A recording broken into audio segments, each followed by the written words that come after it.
کراچی لے چلیں گے، مرتضی وہاب یہاں پہ گفتگو کر رہے ہیں. پارٹی کرا رہی ہے، نعیم الرحمان صاحب یا پتنگ یا بلے والے نہیں کرا رہے.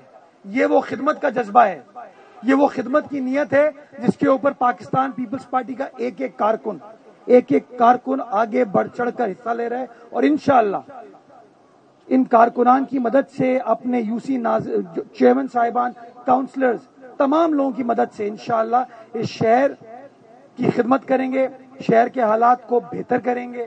اور میں ایک بار پھر جو لوگ تنقید کرتے ہیں، جو لوگ دھرنا دیتے ہیں، جو تفریق کی سیاست کرتے ہیں، تعصب کی سیاست کرتے ہیں، میں ایک بار پھر ان کو آفر کروں گا کہ پیپلز پارٹی چاہتی ہے کہ سب مل کر اس شہر قائد کی خدمت کریں. یہ ہم سب کا شہر ہے، ہر قومیت کا، ہر رنگ نسل کا، ہر مذہب کا شخص اس شہر کے اندر بستا ہے. ہم سب مل کر ان کی خدمت کر سکتے ہیں.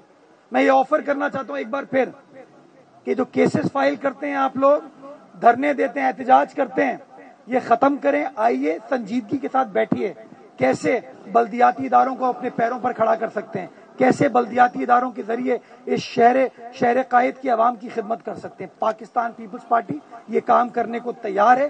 میں باقی سیاسی جماعتوں سے پوچھتا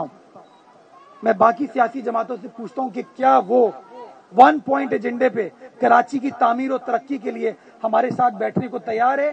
کراچی والے بعد میں فیصلہ کریں گے کہ کس نے باتیں کی، کس نے کام کیا، کس نے پریس کانفرنس کی، کس نے خدمت کی. تو خدا را میں سمجھتا ہوں کراچی والوں کو اب وقت آ گیا ہے کہ ریلیف دیں، کام کریں، خدمت کریں. یہ تعصب کی، نفرتوں کی سیاست کو ختم کیا جائے. اور جس طریقے سے میں نے بتایا آپ کو کہ شہر قائد کے ہر حصے میں پاکستان پیپلز پارٹی کام کر رہی ہے، چاہے وہ ملیر ہو، چاہے وہ کیماڑی ہو، چاہے وہ ڈسٹرکٹ ویسٹ ہو، کورنگی ہو، ایسٹ ہو، سینٹرل ہو، ساؤتھ ہو. انشاءاللہ ہم چاہتے ہیں ہر ٹاؤن میں، ہر یو سی میں کام ہو. اور وہ تبھی ہوگا جب ہم سب مل کر سنجیدگی کے ساتھ بیٹھیں گے اور مسائل کو حل کریں گے. ہم اپنی ذمہ داری نبھا رہے ہیں. وقت آ گیا ہے کہ یہ لوگ بھی اب اپنی ذمہ داری نبھائیں، اس امید کے ساتھ کہ آنے والا وقت اس شہر قائد کے لیے، صوبہ سندھ کے لیے، پاکستان کے لیے مزید بہتر ہوگا. پاکستان زندہ باد. جیے بھٹو.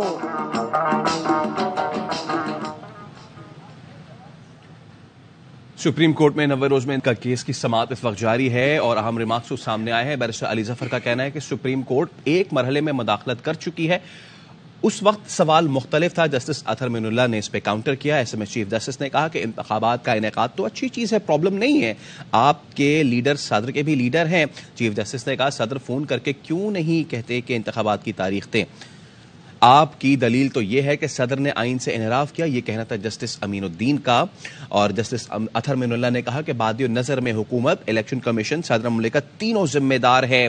اب سوال یہ ہے کہ اس کے نتائج کیا ہوں گے. انتخابات تو وقت پر ہونے چاہیے. ایسے میں بیرسٹر علی ظفر کا کہنا تھا کہ ڈاکٹر عارف الوی صدر پاکستان ہے، پورے ملک کے صدر ہیں. چیف جسٹس نے کہا آپ ہم سے ان کے خلاف کارروائی چاہ رہے ہیں. صدر اپنے ہاتھ کھڑے کر کے کہہ رہے ہیں جاؤ عدالت سے رائے لے لو. صدر مملکت پھر خود رائے لینے آتے بھی نہیں. جسٹس اطہر من اللہ نے کہا انتخابات میں التوا کے لیے الیکشن کمیشن سمیت سب ذمہ دار ہیں. مقررہ وقت سے اوپر وقت گزرنے کے بعد ہر دن آئینی خلاف ورزی ہو رہی ہے. چیف جسٹس کا کہنا تھا کہ صدر مملکت نے صرف بتایا ہے کہ 89ویں دن فلاں تاریخ بنتی ہے. صدر مملکت کی گنتی تو ٹھیک ہے.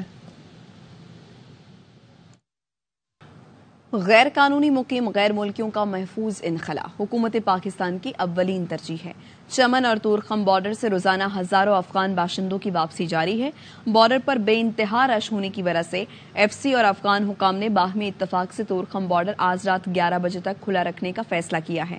گزشتہ روز 17,118 افغان باشندے اپنے ملک چلے گئے. اب تک 1,43,135 افغان پناہ گزین واپس چلے گئے ہیں. خیبر پختونخوا میں 52,000 غیر قانونی مقیم غیر ملکیوں کا ڈیٹا اکٹھا کر لیا گیا ہے. کراچی میں بھی آپریشن کیا جا رہا ہے. سائٹ سپر ہائی وے یسرب گوٹ میں پولیس نے آپریشن کیا اور اب تک 50 سے زائد افراد کو حراست میں لے لیا گیا. پولیس کے مطابق گھر گھر جا کر کوائف چیک کیے گئے ہیں. کراچی میں غیر قانونی طور پر مقیم غیر ملکیوں کے خلاف کریک ڈاؤن کے خلاف آج دوسرا دن ہے. گرفتار افراد کو ہولڈنگ کیمپ سے بسوں کے ذریعے چمن بارڈر روانہ کیا جائے گا. فوکل پرسن ہولڈنگ سینٹر کے مطابق کل سے اب تک 400 افراد کو ہولڈنگ سینٹر لایا گیا، جن میں سے 138 افراد غیر قانونی مقیم نکلے. باقی افراد کو کلیئر قرار دے کر گھروں کو روانہ کر دیا گیا. مزید جانتے نذیر شاہ سے. بالکل دیکھیں میں اس وقت کراچی کے علاقے حاجی کیمپ میں اس ہولڈنگ پوائنٹ کے باہر موجود جہاں 2 روز کے اندر اب تک 400 غیر قانونی طور پر مقیم غیر ملکیوں کا یہاں لایا گیا تھا، جس کے بعد تقریباً 262 افراد ایسے تھے جن کی باقاعدہ تصدیق کر لی گئی کہ وہ ٹھیک طریقے سے کراچی میں رہ رہے تھے اور ان کے باقاعدہ جو دستاویزات تھی وہ بھی صحیح ثابت ہوئی، جس کے بعد جو 138 جن کے دستاویزات کی تصدیق نہیں ہو سکی اور یہ بات ثابت ہو گئی کہ نہ صرف وہ غیر قانونی طور پر رہ رہے تھے بلکہ ان کے کاغذات بھی غلط تھے، تو اس کے بعد ان کو اب یہاں پر ہولڈنگ پوائنٹ پر رکھا گیا ہے۔ اسی طریقے سے ان کی کلیریفیکیشن ہوگی اور جو کلیئر ہوگا وہ واپس اپنے گھر جائے گا اور جس کی تصدیق نہیں ہوگی اس کو واپس اس کے ملک بھیجا جائے گا۔ جی کوئٹہ سمیت بلوچستان بھر میں غیر قانونی طور پر مقیم غیر ملکیوں کے خلاف کارروائی جاری ہے۔ کل سے اب تک 550 سے زائد غیر قانونی مقیم تارکین وطن کو کوئٹہ ہولڈنگ سینٹر منتقل کیا گیا۔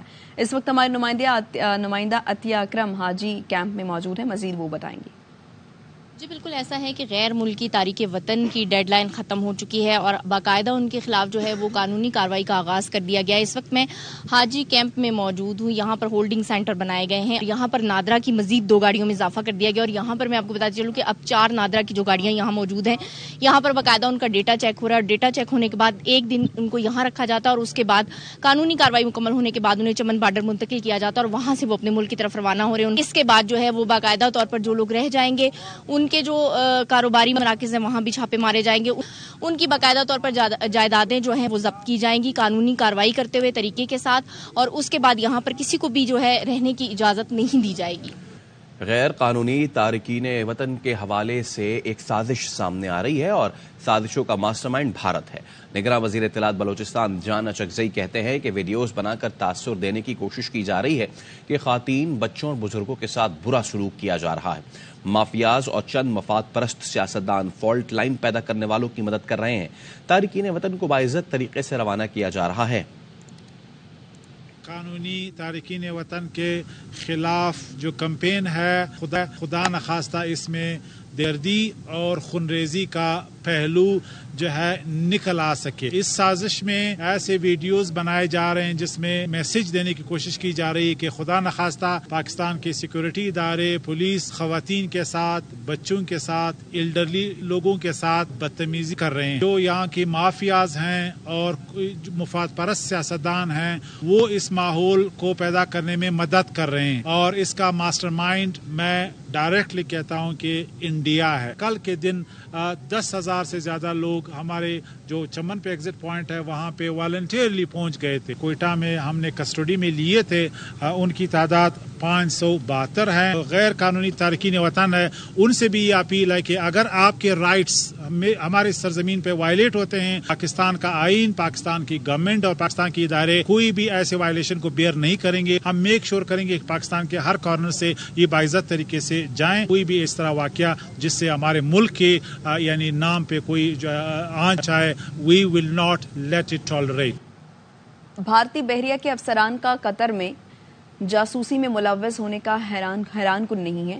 پریس بریفنگ میں ترجمان دفتر خارجہ کہتے ہیں کہ پاکستان فیٹف کا رکن نہیں ہے، اس لیے کلبھوشن کیس کا فیصلہ پاکستان کے قوانین کے مطابق کیا جائے گا۔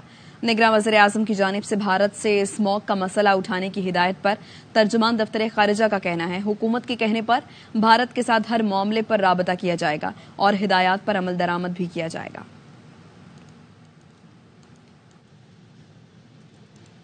بلوچستان عوامی پارٹی کے چند رہنما اور بلوچ شخصیات کی مسلم لیگ نون میں شمولیت کا امکان۔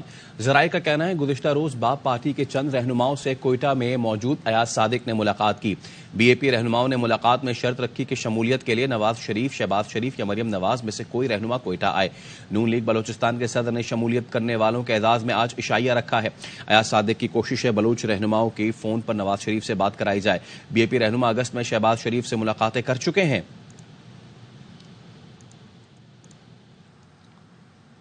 استحکام پاکستان پارٹی ترپ کا پتہ ہے، اس کے بغیر کوئی بھی حکومت نہیں بن سکے گی۔ آئی پی پی کی ترجمان فردوس عاشق اوان نے پروگرام باخبر سویرا میں گفتگو کرتے ہوئے کہا فروری میں الیکشن ہوتا نظر آ رہا ہے۔ فیبرری میں الیکشن ہوتا ہوا نظر آ رہا ہے، کیونکہ الیکشن کے علاوہ پاکستان کو آگے لے کے چلنے کا نہ کوئی اور رستہ ہے۔ استحکام پاکستان پارٹی کا ایون فیلڈ اور لیول پلینگ فیلڈ دونوں سے مقابلہ ہے. میں بھی پوری امید ہوں کہ جو الیکشن ہے وہ الٹیمیٹلی اس کے اندر جو ہے وہ ایک رول آف لا کو انشور کیا جائے گا. ہم ان جماعتوں کے حریف بن کے الیکشن لڑیں گے, ہم اپنے بازو آزمائیں گے, تو ہم ترب کا وہ پتہ ہوں گے کہ جس کے بغیر کوئی بھی حکومت نہیں بن سکے گی. نگراں وزیر اعلیٰ پنجاب کا government junior model high school model town کا دورہ, اسکول کی حالت پر شدید ناراضی کا اظہار کیا. صوبائی وزیر تعلیم, سیکرٹری اسکولز اور دیگر کو بھی بلا لیا. بچوں نے محسن نقوی کو بتایا کہ اسکول اور کلاس رومز کی صفائی ہم خود کرتے ہیں. اس پر نگراں وزیر اعلیٰ نے پنجاب بھر میں بچوں سے اسکولوں میں صفائی کرانے پر پابندی لگا دی.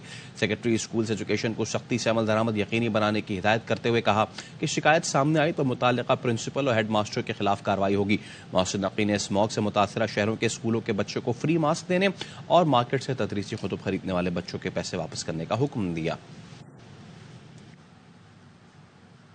روز میں انتخابات کا کیس, سماعت اس کی جاری ہے. چیف جسٹس کا کہنا ہے کہ آرٹیکل 248 کو بھی مد نظر رکھیں.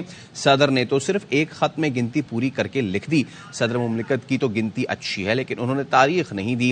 الیکشن کمیشن کا کہنا ہے سیکشن 57 کے تحت تاریخ دینے کا اختیار ہمارا ہے. جسٹس اطہر مین اللہ کا کہنا تھا کہ ہمیں صدر مملکت کے دفتر کا بہت احترام ہے. چیف جسٹس کا کہنا تھا کہ صدر کے پاس اختیار تھا تو انہوں نے تاریخ کیوں نہیں دی. سوال یہ ہے کہ صدر مملکت نے تاریخ کیوں نہیں دی. اگر آپ کو حق ہو تو اس فیصلے کو کیسے لکھیں گے؟ فیصلے میں لکھوں گا 54 دنوں کے شیڈول سامنے رکھ کر صدر نے تاریخ دیں. ایسے آرڈر کی خلاف ورزی ہو تو کیا ہم صدر کو توہین عدالت نوٹس جاری کر سکتے ہیں؟ صدر مملکت تو کہیں گے ہمیں آرٹیکل 248 کے تحت استثناء حاصل ہے. حکومت, الیکشن کمیشن اور صدر نے خلاف ورزی کے نتائج کا سامنا کرنا پڑے گا. جسٹس اطہر مین اللہ نے یہ کہا.